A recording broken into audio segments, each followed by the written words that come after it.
හයි ආදරයෙන් පිළිගන්නවා වෙනද වගේම අදත් මගේ YouTube channel එකට. ඉතින් මම අද ඔයාලට අරගෙන ආවේ ලෝකේ උසම පහන් කූඩුව බලන්න ගියා. ඉතින් ඒකේ වීඩියෝ එක. මෙන්න මේ වගේ ඉතින් වට කරලා තමයි තිබ්බේ. එතනින් පොලියමට කට්ටිය යවනවා. මේ තියෙන්නේ ලස්සන පහන් කූඩුව. මේ කූඩුව අඩි 65ක් උසයි ලෝකයේ උසම පහන් කූඩුව විදියට ගිනස් වාර්තාපොතට දැන් ගිහිල්ලා තියෙන්නේ මේ පහන් කූඩුව. ඉතින් මේකේ අපි ගියේ මුල් දවස් ටිකේ අන්තිම දවස් ටිකේ තව ගොඩක් වෙනස්කම් කරලා තිබ්බා. ඉතින් ඒකේ වීඩියෝ එකත් ඉස්සරහට දාලා තියෙනවා. ඔයාලා වීඩියෝ එක ස්කිප් නොකර බලන්න. ඉතින් මේකේ පාටින් පාට වෙනස් වෙන ලස්සන ඔයාලට බලා ගන්න පුළුවන්.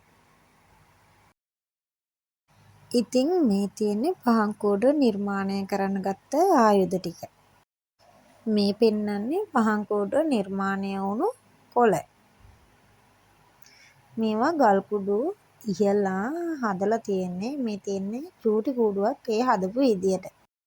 ඉතින් මේ තමයි අන්තිම දවස් ටිකේ වෙනස් කරපු එක. මෙතන අශ්වයෙක් ඉන්නවා. ඒ වගේම තමයි මෙන්න මේ ලෝක ගෝලයේ ඇතුලේ ජාතක කතාවක් තියෙනවා. ඔයාලට බලා ගන්න පුළුවන් මේ තියෙන්නේ ලෝක ගෝලේ හිමීට දිගහැරෙන විදිය. ඒක ඇතුලේ ජාතක කතාවක් නිර්මාණය කරලා තියෙනවා.